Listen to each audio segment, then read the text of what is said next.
प्यारे बच्चों, आज के इस अंक में हम लोग रसायन विज्ञान के पहले पाठ का अध्ययन प्रारंभ करेंगे, जिसका नाम है रासायनिक अभिक्रियाएं तथा रासायनिक समीकरण। बहुत ही इम्पोर्टेंट टॉपिक है। शुरू से ही समझिए कि रसायन विज्ञान की बैकबोन है। प्रायः बच्चे इस विषय में कमज़ोर हो जाते हैं क्योंकि यही प्रारंभिक अवस्था है। अगर इसमें कमज़ोर हो जाते हैं तो आगे रसायन विज्ञान के अन्य कक्षाओं में जो सिद्धांत और नियम हैं वो बच्चों की समझ में कम आते हैं। तो यहाँ पर ध्यान देने की बात है। सबसे पहले हम रसायन विज्ञान की परिभाषा से ही शुरू करते हैं। तो जैसा कि हम जानते हैं कि विज्ञान जो है प्राकृतिक घटनाओं के सुव्यवस्थित और क्रमबद्ध अध्ययन को विज्ञान कहा जाता है। तो यहाँ पे रसायन विज्ञान और भौतिक विज्ञान के जो कॉन्सेप्ट दो अलग अलग बंट जाती हैं, तो वस्तुओं के भौतिक और रासायनिक गुण दो प्रकार के गुण हो जाते हैं। अब भौतिक गुण का मतलब वो उनकी शारीरिक दशा से संबंधित। शारीरिक का मतलब ये नहीं कि पदार्थ का कोई शरीर होता है जैसे हमारे आपके हाथ पैर होते हैं, ऐसा नहीं। उदाहरण के तौर पर हमने पानी लिया, तो पानी का जो भौतिक गुण है, तो यानी पानी का जो शारीरिक गुण है, तो पानी का शारीरिक गुण या भौतिक गुण का मतलब ही हो गया कि जो हमारे प्रत्यक्ष दिखाई दे रहा है, जैसे उसका रंग, उसका आकार, उसका आकृति, उसका क्वथनांक, उबलने का तापमान इत्यादि, ये सब जो हैं भौतिक गुणों की श्रेणी में आते हैं। और यही जब पानी जो है रासायनिक अभिक्रिया करता है, ऐसा जिसको आगे अभी हम लोग डिटेल में पढ़ेंगे, तो वह जो है रासायनिक गुण बन जाता है। जैसे पानी को आप सोडियम पर डाल दीजिए तो वह जो है एक विशेष प्रकार का ही पदार्थ बना देता है कुछ विशेष परिवर्तनों के साथ, तो वह पानी का रासायनिक गुण हो जाएगा। तो यहाँ पर रसायन विज्ञान जो है वो पदार्थों के या वस्तुओं के रासायनिक गुणों का क्रमबद्ध और सुव्यवस्थित अध्ययन को कहा जाता है रसायन विज्ञान। Chemistry is the organised and well defined study of chemical properties of matter. जैसा कि हम लोग इस हिसाब से समझते हैं कि जो कुछ भी हमारे पास पदार्थ है उसका जो रासायनिक गुण होता है, उस गुण के अध्ययन को हम लोग रसायन विज्ञान कहते हैं। इसकी कई ढेर सारी शाखाएं हैं जो हम लोगों को आगे की कक्षाओं में पढ़ने को मिलेंगी। तो यहाँ पर हमारा अब मुख्य उद्देश्य जो है रासायनिक समीकरण तथा रासायनिक अभिक्रियाओं पर होगा, लेकिन इसके पहले हमें कुछ जो बेसिक चीज़ें हैं, मूल चीज़ें हैं, उसे हम देख लेते हैं कि जैसे परिवर्तन। क्योंकि जब कोई अभिक्रिया या कोई घटना परिघटना होती है तो वहाँ पे परिवर्तन हो जाता है। जैसे मान लीजिए आपने कागज़ की एक शीट ली और उसको 3-4 बार मोड़ करके फाड़ दिया, तो उसमें एक परिवर्तन हो गया। जो बड़ा पीस था पेपर का वो छोटा छोटा हो गया, या पेपर को आपने जला दिया, उसमें परिवर्तन हो गया। ये परिवर्तन है क्या चीज़, इस बात को हमें जानना होगा। तो परिवर्तन के बाद तब फिर हम लोग परिवर्तन की कैटेगरी विज्ञान के हिसाब से पढ़ेंगे। तो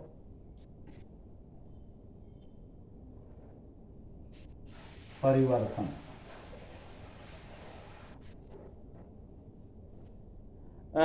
किसी पदार्थ के गुणों में, चाहे वो भौतिक हो या शारीरिक हो, जो बदलाव दिखाई देता है किसी क्रिया के दौरान, बदलाव दिखाई देता है, उसे हम परिवर्तन कहते हैं। परिवर्तन का मतलब ये सामान्य साहित्य का शब्द है, इसमें परिवर्तन की विशेष परिभाषा के हिसाब से नहीं जाना है। लेकिन यहाँ पे मैं जो ये स्पष्ट करना चाहता हूँ, क्योंकि जब हम रासायनिक परिवर्तन या भौतिक परिवर्तन या जीव वैज्ञानिक परिवर्तन वगैरह पढ़ते हैं, तो परिवर्तन शब्द से ही हमें ध्यान में एक बात आ जाती है कि कोई चीज़ बदल रही है, बदलाव, परिवर्तन हो रहा है। तो परिवर्तन की इसी अवधारणा को ही, यानी वस्तुओं में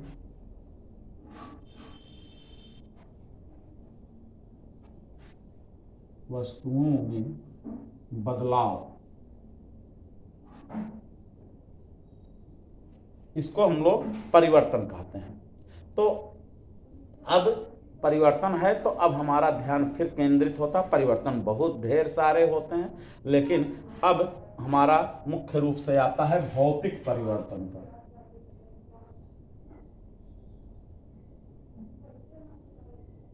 भौतिक परिवर्तन, तो भौतिक परिवर्तन, अब जैसा कि फिर आ गया शब्द फिजिकल चेंज। तो फिजिकल का मतलब ही होता शारीरिक, शरीर से संबंधित ऐसा परिवर्तन जो पदार्थों की शारीरिक दशा में, भौतिक अवस्था, भौतिक गुणों में परिवर्तन करे, उसे हम भौतिक परिवर्तन कहेंगे। ध्यान देना, यहाँ पे भौतिकता से ही संबंध मुख्य रूप से है। जैसे आपने ये कि ईंट को हथौड़ी से तोड़ तोड़ करके छोटा छोटा कर दिया, परिवर्तन हो गया इसमें। अब परिवर्तन होने का मतलब क्या, ईंट जो है छोटे छोटे टुकड़े में गिट्टी में बदल गई। ऐसे आपने आटे के चूर्ण में यानी आटे में आपने पानी डाल करके गूंथ दिया, या चीनी को आपने पानी में घोल दिया, परिवर्तन हो गया। नमक को आपने पानी में घोल दिया, सीमेंट बालू वगैरह को आपने मिला दिया, परिवर्तन आ गया पानी डाल करके। तो यहाँ पे जो मुख्य रूप से देखने की चीज है कि वस्तुओं के भौतिक गुणों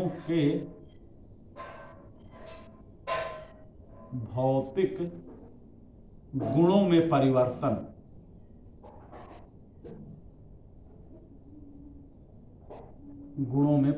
को हम लोग भौतिक परिवर्तन कहेंगे। तो इस प्रकार से हम लोग वस्तुओं के जब भौतिक गुणों में जो परिवर्तन होता है वह परिवर्तन भौतिक गुण कहलाता है। जैसे आपने कांच को तोड़ दिया तो कांच टूट गया, या पानी को आपने फ्रीजर में रख करके बर्फ जमा दिया, बर्फ बना दिया, वहाँ पे परिवर्तन हो गया। लेकिन ध्यान देने की बात है कि पानी के केवल भौतिक गुण में परिवर्तन हुआ, कांच के टूटने में कांच के केवल भौतिक गुण में परिवर्तन हुआ। ध्यान देने की बात है कि भौतिक परिवर्तन के अंतर्गत कोई नया पदार्थ नहीं बनता है। अगर नया पदार्थ बन जाता है तो दूसरी श्रेणी में आ जाएगा वो परिवर्तन, जिसको हम लोग आगे पढ़ेंगे। तो इस प्रकार भौतिक परिवर्तन का जो मुख्य लक्षण है कि वस्तुओं के केवल भौतिक गुण में परिवर्तन होता है, और इस परिवर्तन के अंतर्गत कभी कोई नया पदार्थ नहीं बनेगा। पानी बर्फ बन जाएगा जम करके, या पानी उबल करके भाप बन जाएगा, परंतु वो रहेगा पानी का पानी ही, उसकी जगह पर कोई दूसरा नया पदार्थ नहीं बनेगा। तो भौतिक परिवर्तन उस परिवर्तन को कहते हैं जिसमें वस्तुओं के भौतिक गुणों में परिवर्तन होता है, अर्थात कोई नया पदार्थ नहीं बनता है। वस्तु बड़ी रहेगी, छोटी हो जाएगी, वस्तु व्यवस्थित रहेगी, अव्यवस्थित हो जाएगी, इसे हम भौतिक परिवर्तन कहते हैं। तो अब इस परिवर्तन में आप ध्यान से देखिए, जैसे हमने बताया कांच का टूटना, पेपर को फाड़ना, ईंट के छोटे छोटे टुकड़ों में तोड़ना ईंट को, या पानी को ठंडा करके बर्फ बनाना, या पानी को उबाल करके भाप बनाना। यहाँ पर वस्तुओं में जो परिवर्तन हो रहा है वो केवल उनके भौतिक गुणों में हो रहा है। इस प्रकार आपको कई ढेर सारे एग्जाम्पल्स मिल जाएंगे जहाँ पे आप समझेंगे कि यह भौतिक परिवर्तन होता है। अब दूसरा प्रकार आ जाता है हमारा रासायनिक परिवर्तन।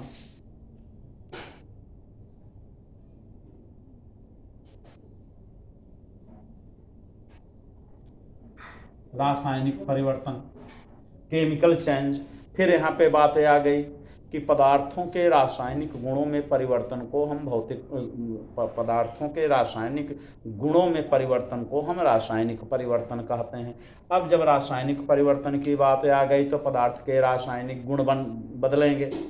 अब जब रासायनिक गुण बदलेंगे तो ध्यान देना, दूध से दही बन जाता है। अब आकार भी चेंज होगा, आकृति भी चेंज होगी, और उसके बाद में स्वाद भी होगा। कई प्रकार के अंतरतम से लेकर यानी उसके आंतरिक से लेकर के बाहरी तक कई चीज़ों में परिवर्तन हो जाएगा, तो रंग बदल जाएगा। इस प्रकार का परिवर्तन जो है रासायनिक परिवर्तन होता है, यानी वस्तुओं के रासायनिक गुणों में परिवर्तन। वस्तुओं के रासायनिक गुणों में परिवर्तन, रासायनिक गुणों में परिवर्तन, ये बात है।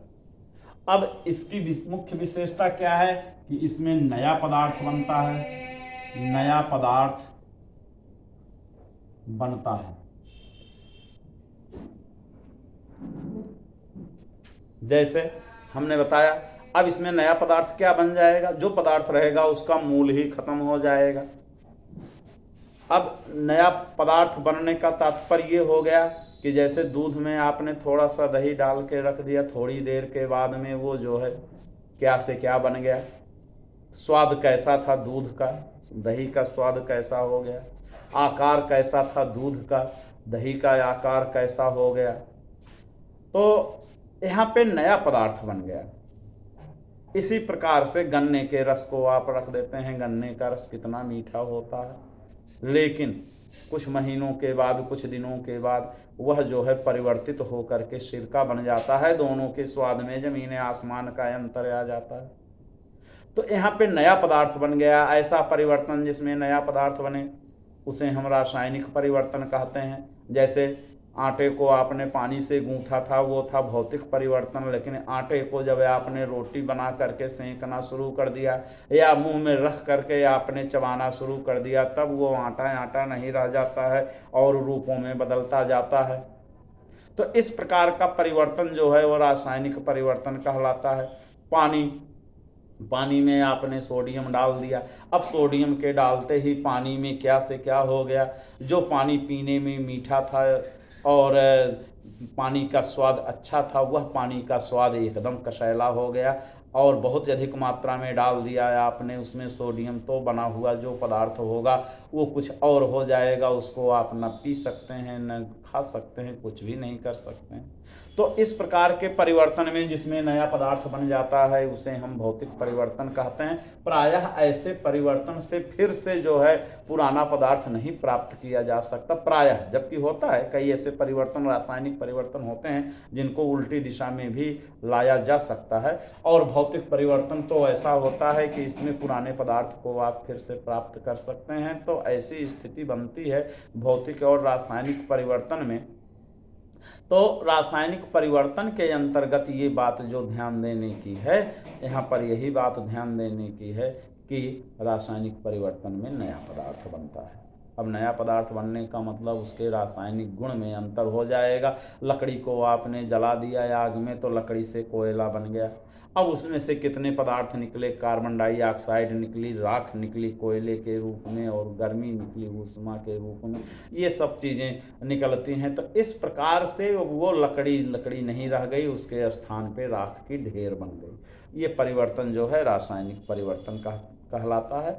इसी प्रकार से हमें इनके लक्षणों को ध्यानपूर्वक पढ़ करके देखना है कि भौतिक परिवर्तन के क्या लक्षण होते हैं, रासायनिक परिवर्तन के क्या लक्षण होते हैं, और इन दोनों परिवर्तनों में अंतर क्या होता है मुख्य रूप से। तो अब जैसा कि हम जानते हैं कि लक्षण में आप देखेंगे भौतिक परिवर्तन के लक्षण में, तो यह प्रायः उत्क्रमणीय होता है। यानी जैसा चाहें पानी को आपने बर्फ बना दिया जमा करके, तो बर्फ को आप पिघला देंगे तो पानी बन जाएगा। यानी उत्क्रमणीय, जो दोनों दिशाओं में होता है। ऐसे पानी को आपने गर्म करके उबाल करके भाप बना दिया, तो उसी भाप को आप ठंडा करके फिर से पानी बना सकते हैं। तो ये उत्क्रमणीय परिवर्तन हो गया। तो ये भौतिक परिवर्तन का इस प्रकार से लक्षण, इसमें कोई नया पदार्थ नहीं बनता है, ये इसका लक्षण हो गया। और तीसरा लक्षण हो गया कि इसमें जो है परिवर्तन जो होता है वो उसकी भौतिक अवस्था में, भौतिक गुणों में ही परिवर्तन लाता है। जैसे आकार बदल जाएगा, आयतन बदल जाएगा, आकृति बदल जाएगी, और उसके बाद उसकी जो व्यवस्थित संरचना है वो बदल जाएगी। उदाहरण के लिए जैसे नमक का ढेला वो क्रिस्टलीय रूप में होता है, उसको आप पीस दीजिए, उसके क्रिस्टल टूट जाते हैं। तो ये परिवर्तन हो जाता है। फिटकरी है, आकार में है, उसको आपने पीस दिया, चूर्ण में बदल गई, लेकिन फिटकरी फिटकरी ही रह जाएगी, वो जो है कोई नया पदार्थ नहीं बना देगी। तो भौतिक परिवर्तन के ये लक्षण हो गए। इसी प्रकार से रासायनिक परिवर्तन के लक्षण होते हैं कि यह परिवर्तन जो है पदार्थों के रासायनिक गुणों में परिवर्तन करता है। दूसरा जब हो जाएगा कि यह परिवर्तन जो है एक नया पदार्थ बना देता है। अब नया पदार्थ बन जाता है जिसका गुण जो है मूल पदार्थ के गुण से भिन्न होते हैं। अब तीसरा परिवर्तन है कि प्रायः अनुत्क्रमणीय होता है, जैसे विपरीत दिशा में यह परिवर्तन बहुत कम होता है। जैसे दूध से आपने दही बना दिया, पर आप दही से पुनः दूध नहीं बना सकते हैं।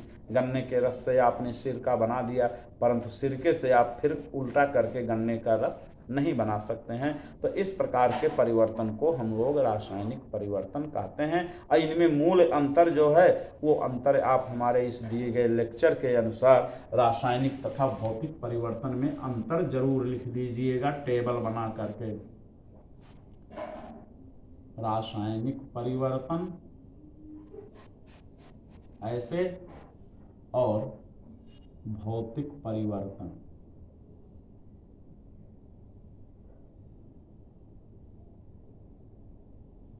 इस प्रकार से आप लक्षण यहाँ पे आप बना करके अपना क्रम से 1 2 3, जैसे रासायनिक परिवर्तन में क्या क्या होता है, भौतिक परिवर्तन में क्या क्या होता है, इस प्रकार से इसके 2-4 अंतरों की आप श्रेणी बना लेंगे तो हम लोगों का ये काम सक्सेस हो जाएगा। और ये बेसिक चीज़ है, जब ये समझ में आ जाएगी तब हम लोगों के समझ में सारी बातें आ जाएंगी।